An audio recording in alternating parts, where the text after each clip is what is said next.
हाँ जी, अस्सलाम वालेकुम ते सत श्री अकाल मेरे चढ़दे पंजाब वाले वीरां नूं। अज कुछ कु गल्लां तुहाडे नाल सांझियां करनियां ने कि जिवें साडे प्यारे Modi ji state to state जाके एक नफरत दा प्रचार कर रहे ने ते अपनी जिब राहीं गोला बरूद सिट रहे ने रैलियां ते जलसियां दे विच, और एक ऐसी नफरत दा बीज उगाउंदे पए ने कि जिहड़ा साडियां आउण वालियां नस्लां दे विच भी होऊगा ते पता नहीं है नफरत कित्थे जाके ख़त्म होनी है।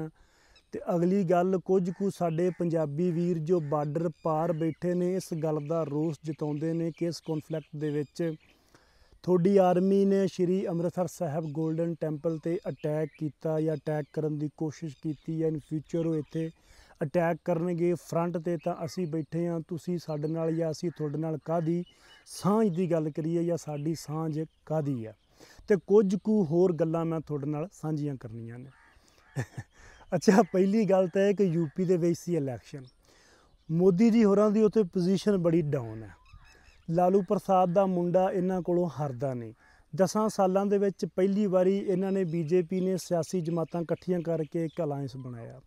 बीजेपी होवे या हिंदुस्तान दियां होर सरकारां होण, इन्हां दा एक शुरू तो वतीरा रहा कि तुसी इलैक्शन विन करना इंडिया दे विच ते तुसी एक सॉफ्ट टारगेट मुसलमानां ते पाकिस्तान दे खिलाफ एक नारा ते नफरत दा प्रचार शुरू कर दिओ ते तुसी इलैक्शन जित जाओगे।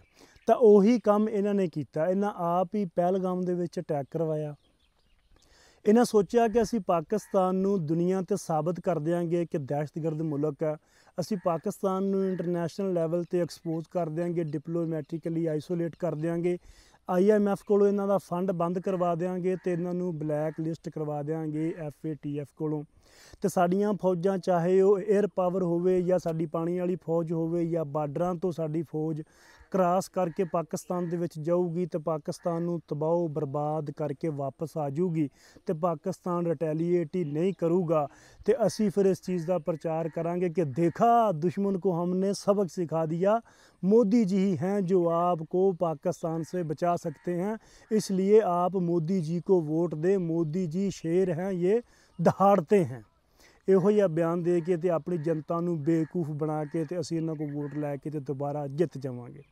लेकिन होया की होया, बिल्कुल ही इहदे उल्ट। कहिंदे ने हुंदा ओह है जो रब नूं मंजूर हुंदा कि पाकिस्तान ने उल्टा इन्हां नूं एक्सपोज करता। इन्हां दे जहाज़ भी सिट लै, इन्हां दे बंदे भी सिट लै, पायलट भी फड़ लै, तो इन्हां दी फॉरन पॉलिसी भी एक्सपोज होगी कि इन्हां दे नाल दुनिया की चौथी वड्डी इकोनॉमी, तीसरी तो इन्हां दे नाल कोई मुल्क ही नहीं खड़िया। तो पाकिस्तान जिन्होंने भुखमरी ते गरीबी दसदे ने, दहशतगर्द दसदे ने, उन्हां दे नाल तुर्किया, चाइना, मिडल ईस्ट के कंट्री, अज़रबैजान ये खलो गया आके।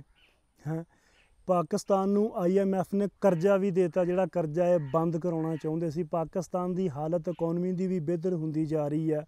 हैं, पाकिस्तान दे विच खुशियां ते जश्न मनाए जा रहे हैं। अज यौमे तकबीर मनाया जा रहा। पाकिस्तान के आर्मी चीफ सैयद आसम मुनीर साहब नूं फील्ड मार्शल बना दिता गया, बल्कि वो आप ही बन गया 5 स्टार अफसर। उस तो पहला सदर अयूब बनया सी, उन्हें तो चलो अपने आप नूं तकमा ला लिया सी ना कि मैं फील्ड मार्शल हाँ। इनू तो चलो शहबाज शरीफ ने तो अपना जरदारी साहब ने वो फुल लाया कि तू फील्ड मार्शल है। पाकिस्तान की आवाम खुशियां मना रही है कि असी इंडिया नूं हरा दिता। वो सारिया चीज़ां उल्ट हो गई और इंडिया की 30% आवाम जाग गई, सवाल करन लग पई, तनकीद करन लग पई। उहदे विच कुछ यूट्यूब, कोई व्लॉगर, कुछ मीडिया के एंकर, पत्रकार ते एपोजिशन के कुछ कुछ बंदे सवाल करन लग पए कि दसो मोदी जी कित्थे ऑपरेशन संदूर, तो जिहड़े ऑपरेशन संदूर के विक्टम ने तुसीं उन्हां दे कोल क्यों नहीं गए? तुसीं गुजरात च, तुसीं बीकानेर, राजस्थान दे विच रैलियां कर रहे हो, वोट मंग रहे हो, तुहाडा एक बंदा भी कश्मीर दे विच नहीं गया जिथे जंग लगी है, जिथे लड़ाई लगी हुई है। वो कित्थे पहलगाम वाले बंदे जिन्हां ने उत्थे गोलियां चलाइयां ने, फड़ के तुसीं आवाम दे सामने क्यों नहीं लिआंदे? लोग सवाल करन लग पए, तनकीद करन लग पए। हैं, ये चीज़ां हो गई। लेकिन मोदी साहब ने मेन मुद्दे ते आउंदे जिहड़ी गल कीती, उन्होंने आ गल कीती है, सुनो। पाकिस्तान को आतंक की बीमारी से मुक्त करने के लिए हाँ, पाकिस्तान के अवाम को आगे आना होगा। बिल्कुल असी अगे हैं, असी नाल हां। पाकिस्तान के नौजवानों को आगे आना होगा। बिल्कुल आवांगे। हाँ, सुख चैन की जिंदगी जियो, हैं, रोटी खाओ, वरना मेरी गोली तो है ही। अच्छा जी, कहंदा रोटी खाओ नहीं तो मेरी गोली तां है ही। ਮੋਦੀ ਸਾਹਿਬ ਇਹ ਚੀਜ਼ ਵੇਖੋ ਕਿ ਤੁਸੀਂ 1.5 ਅਰਬ ਆਬਾਦੀ ਦੇ PMO, ਤੁਹਾਡੇ ਮੂੰਹ ਤੇ ਇਹ ਗੱਲਾਂ ਜ਼ੇਬ ਹੀ ਨਹੀਂ ਦਿੰਦੀਆਂ ਗੋਲੀ ਵਾਲੀਆਂ। ਕੋਈ MP MLA ਕੋਈ ਮਿਨਿਸਟਰ ਲੈਵਲ ਦਾ ਬੰਦਾ ਜਾਂ ਕੋਈ ਪਾਰਟੀ ਦਾ ਹੋਰ ਅਹੁਦੇਦਾਰ ਇਹ ਗੱਲਾਂ ਇਹ ਜਵਾਬ ਦੇਵੇ ਤਾਂ ਅਸੀਂ ਇਸ ਚੀਜ਼ ਨੂੰ ਮੰਨੀਏ ਵੀ। ਲੇਕਿਨ ਇੱਕ 140-50 ਕਰੋੜ ਆਬਾਦੀ ਦਾ ਮਿਨਿਸਟਰ, ਪ੍ਰਾਈਮ ਮਿਨਿਸਟਰ ਇਹ ਗੱਲ ਕਰ ਰਿਹਾ ਸਟੇਜ ਤੇ ਖਲੋ ਕੇ, ਉਹ ਆਪਣੇ ਲੋਕਾਂ ਦੇ ਵਿੱਚ ਕੀ ਮੈਸੇਜ ਦੇ ਰਿਹਾ? ਉਹ ਨਫ਼ਰਤ, ਅੱਗ ਤੇ ਉਹ ਬਰੂਦ ਦੀਆਂ ਗੱਲਾਂ ਕਰ ਰਿਹਾ ਕਿ ਜੋ ਕਿ ਸਾਡੀਆਂ ਆਉਣ ਵਾਲੀ ਨਸਲਾਂ ਦੇ ਵਿੱਚ ਵੀ ਉਹ ਪਾਈ ਜਾਊਗੀ। ਹਿੰਦੂ ਮੁਸਲਿਮ ਦੀ ਗੱਲ ਕਰਦੇ ਹੋ, ਮੈਂ ਇਸ ਚੀਜ਼ ਨੂੰ ਮੰਨਦਾ ਹੀ ਨਹੀਂ। ਇਹ ਨਾਅਰਾ ਹੀ ਝੂਠਾ ਹੈ। ਇਹ ਸਿਆਸਤਦਾਨਾਂ ਨੇ ਆਪਣੇ ਮਫਾਦ ਵਾਸਤੇ ਘੜਿਆ ਸੀ। ਉਹ ਨਹਿਰੂ ਹੋਵੇ, ਉਹ ਜਿਨਾਹ ਹੋਵੇ, ਉਹ ਮੋਦੀ ਹੋਵੇ ਜਾਂ ਉਹ ਪਾਕਿਸਤਾਨ ਦਾ ਅੱਜ ਦਾ ਕੋਈ ਸਿਆਸਤਦਾਨ ਹੋਵੇ। ਇਹ ਨਾਅਰਾ ਹੀ ਝੂਠ ਹੈ। ਕਿੰਨੇ ਕੁ ਹਿੰਦੂ ਤੇ ਮੁਸਲਮਾਨ ਦੂਜੇ ਕੰਟਰੀਆਂ ਦੇ ਵਿੱਚ ਜਾ ਕੇ ਲੜਦੇ ਨੇ। ਅਮਰੀਕਾ ਦੇ ਵਿੱਚ ਪਾਕਿਸਤਾਨੀ ਇੰਡੀਅਨ ਨੈਸ਼ਨੈਲਿਟੀ ਤੋਂ ਵਜ੍ਹਾ ਤੋਂ ਰਹਿ ਰਹੇ ਨੇ ਕਿ ਬੂਹਿਆਂ ਅੱਗੇ ਲਿਖ ਕੇ ਲਾਇਆ ਹੋਇਆ ਕਿ ਅਸੀਂ ਇੰਡੀਅਨ ਹਾਂ।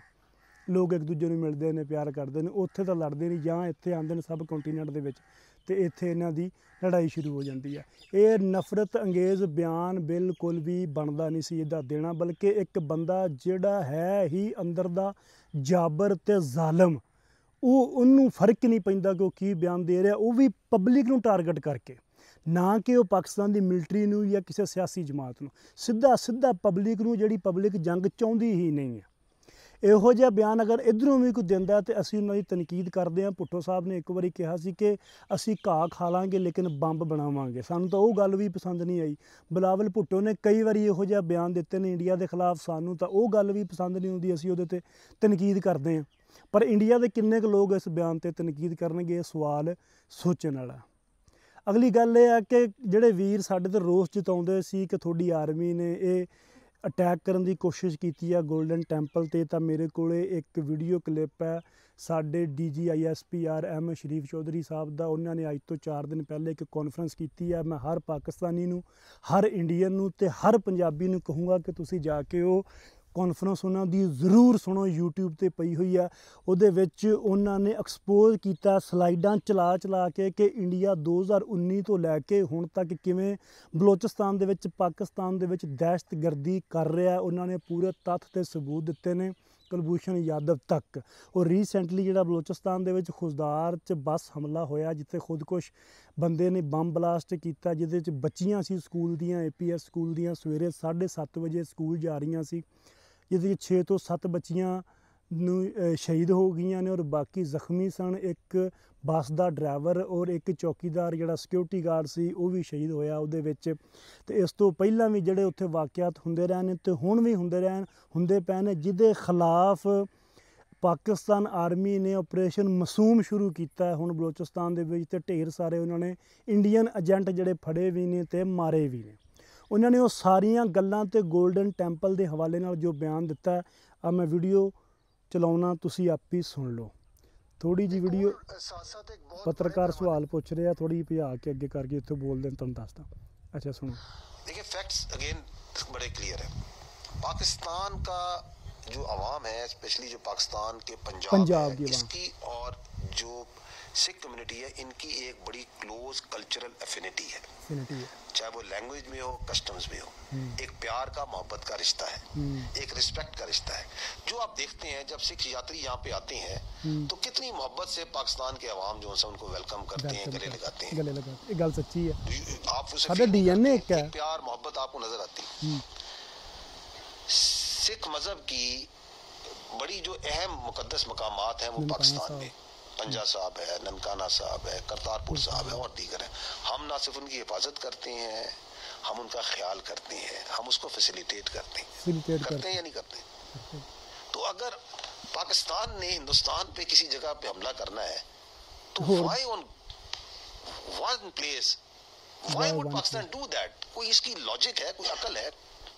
इसलिए कहते हैं नैरेटिव, जब आप झूठ बनाते हैं तो झूठ बनाते हैं कुछ सोच तो लिया करें ना, बात क्या करने लगे। हमारा एक ताल्लुक है सिखों के साथ, मैंने बताया बड़ा गहरा ताल्लुक है, कल्चरल ताल्लुक है, एक दूसरे के साथ एक उनसियत है, उनसियत प्यार दी इंतहा नु कहंदे हैं। हम तो उनके मुकद्दस मकामात की हिफाजत करते हैं, ख्याल करते हैं, फैसिलिटेट करते हैं। आज करतारपुर कॉरिडोर जोन सा है, पाकिस्तान ने तो खुला किया हुआ है, साड को खुला फ्रीडम ऑफ रिलीजन जोन सा है, which is a fundamental right, उसको कौन रिस्ट्रिक्ट कर रहा है? इंडिया ने नहीं आने दे रहा। तो इसलिए मैं कह रहा हूं कि there is some sinister design, जो आई डोंट नो कि कौन से वो अक्लमंद हैं जो ये कहते हैं, एंड देन अनफॉर्चुनेट बात ये है कि अपने सर्विंग जनरल ऑफिसर्स को लाके ये झूठ बुलवाते हैं। हाँ झूठ बुलवाते हैं, सच्ची गल है ना कि बुलवाए झूठ, तो फिर उन्होंने फौजियों ने भी इन्हों एक्सपोज किया, फिर कईयां नूं इन्हों ने लाया। और आखिर ते गल मैं करूँगा कि ਜਿਹੜਾ इंडिया दहशतगर्दां ਦੀ ਰੱਟ ਲਾਈ ਰੱਖਦਾ ਤੇ ਰੋਂਦਾ ਤੇ ਪਾਕਿਸਤਾਨ ਨੂੰ ਕਹਿੰਦਾ ਕਿ ਤੁਸੀਂ ਦਹਿਸ਼ਤਗਰਦੀ ਦੀ ਪੁਸ਼ਤ ਬਣਾਈ ਕਰਦੇ ਹੋ, ਤੇ ਉਹੀ ਇੰਡੀਆ ਦੇ ਵਿਕਰਮ ਮਿਸਰੀ ਸਾਹਿਬ TTP ਦੇ ਸਰਬਰਾਹਾਂ ਨਾਲ ਦੁਬਈ ਦੇ ਵਿੱਚ ਜਨਵਰੀ 'ਚ ਮੁਲਾਕਾਤ ਕਰਕੇ ਆਏ ਨੇ। ਉਹੀ TTP ਜਿਨ੍ਹਾਂ ਦੇ ਫੈਲਾਏ ਹੋਏ ਆ ਸਾਰੇ ਇੱਥੇ ਨਿੱਕੇ ਨਿੱਕੇ ਟੈਰਰਿਸਟ ਫਿਰਦੇ ਨੇ, ਜਿਹਾਦੀ ਜਿਹੜੇ ਬਣੇ ਹੋਏ ਨੇ, ਸੋ ਕਾਲ ਮੈਂ ਕਹਿਣਾ ਜਿਹਾਦੀ ਆਪਣੇ ਆਪ ਨੂੰ ਕਹਿੰਦੇ ਨੇ, ਉਹ ਬਣੇ ਹੋਏ ਨੇ ਸਾਰੇ ਉਹਨਾਂ ਦੇ ਹੀ ਬੱਚੇ ਨੇ। ਤੇ ਫਿਰ ਉਹਨਾਂ ਦੇ ਨਾਲ ਤੁਹਾਡਾ ਅਲਾਇੰਸ ਕਿਵੇਂ ਹੋ ਰਿਹਾ, ਤੁਹਾਡੀ ਉਹਨਾਂ ਦੇ ਨਾਲ ਗਠਬੰਧਨ ਤੁਹਾਡਾ ਕਿਵੇਂ ਹੋ ਰਿਹਾ? ਉਹ ਵੀ ਤਾਂ ਅੱਤਵਾਦੀ ਨੇ, ਉਹਨਾਂ ਪਾਕਿਸਤਾਨ ਦੇ ਵਿੱਚ ਵੀ ਇਸ ਦਹਿਸ਼ਤਗਰਦੀਆਂ ਕੀਤੀਆਂ ਨੇ, ਇੰਡੀਆ ਦੇ ਵਿੱਚ ਵੀ ਉਹ ਮਾਜ਼ੀ ਦੇ ਵਿੱਚ ਕਰ ਰਹੇ ਨੇ, ਕਰਦੇ ਰਹੇ ਨੇ, ਤੇ ਹੁਣ ਵੀ ਉਹਨਾਂ ਦੇ ਬੰਦੇ ਉੱਥੇ ਕਰ ਰਹੇ ਨੇ, ਸਾਰੀਆਂ ਸ਼ਾਖਾ ਉਹਨਾਂ ਦੀਆਂ ਹੀ ਨੇ। ਤੇ ਫਿਰ ਤੁਹਾਡਾ ਉਹਨਾਂ ਦੇ ਨਾਲ ਗੱਠਜੋੜ ਕਿਵੇਂ ਹੋ ਰਿਹਾ? ਗੱਲ ਪਾਕਿਸਤਾਨ ਤਾਂ ਆਪ ਪੀੜਤ ਹੈ ਦਹਿਸ਼ਤਗਰਦੀ ਤੋਂ। ਸਾਡੇ ਇੱਥੇ ਛੋਟੇ ਛੋਟੇ ਬੱਚਿਆਂ 'ਤੇ ਅਟੈਕ ਕੀਤਾ ਗਿਆ, ਦਰਗਾਹਾਂ 'ਤੇ ਬੰਬ ਬਲਾਸਟ ਕੀਤੇ ਗਏ, ਬੱਸ ਅੱਡਿਆਂ 'ਤੇ ਬੰਬ ਬਲਾਸਟ ਕੀਤੇ ਗਏ। ਅਸੀਂ ਤਾਂ ਆਪ ਇਹਨਾਂ ਤੋਂ ਪੀੜਤ ਹਾਂ, ਤੁਸੀਂ ਇਕੱਲੇ ਨਹੀਂ ਪੀੜਤ, ਪਬਲਿਕ ਤਾਂ ਚਾਹੁੰਦੀ ਨਹੀਂ ਹੈ ਲੜਾਈ। ਤੇ ਫਿਰ ਤੁਹਾਡੀ TTP ਦੇ ਨਾਲ ਕਿਹੜੀ ਸਾਕਾਗਿਰੀ ਹੈ? ਤੇ ਜਿਹੜੀਆਂ ਪਹਿਲੇ ਦਿਨ ਮੈਂ ਸਵਾਲ ਕੀਤਾ ਜੀ ਰਫਲਾਂ ਉੱਥੇ ਚਲੀਆਂ ਨੇ, ਉਹ TTP ਦੇ ਕੋਲ ਰਫਲਾਂ ਨੇ, ਜਿਹਦੇ ਨਾਲ ਵਿਕਰਮ ਮਿਸਰੀ ਨੇ ਜਾ ਕੇ ਮੁਲਾਕਾਤ ਕੀਤੀ ਹੈ ਦੁਬਈ ਦੇ ਵਿੱਚ ਜਨਵਰੀ 2025 'ਚ। ਉਹਨਾਂ ਦੇ ਕੋਲ ਜੋ ਰਫਲਾਂ ਨੇ M4 ਕਾਰਬਨ, ਉਹੀ ਪਹਿਲਗਾਮ ਦੇ ਵਿੱਚ ਚਲੀਆਂ ਨੇ। ਫਿਰ ਵੇਖੋ ਨਾ ਹਿਸਾਬ ਕਿਤਾਬ ਕਿੱਥੋਂ ਜੁੜਦਾ, ਕਿ ਨਾ ਆਪ ਹੀ ਕਰਵਾਈਏ ਗੇਮ ਸਾਰੀ। ਬਾਕੀ ਜੋ ਉਹਦੇ ਵਾਸਤੇ ਅੱਲਾ ਦੇ ਵਾਲੇ। ਆ ਕਾਨਫਰੰਸ ਜ਼ਰੂਰ ਸੁਣ ਲਿਆ ਜਾ ਕੇ ਪੰਜਾਬੀ ਵੀਰੋ।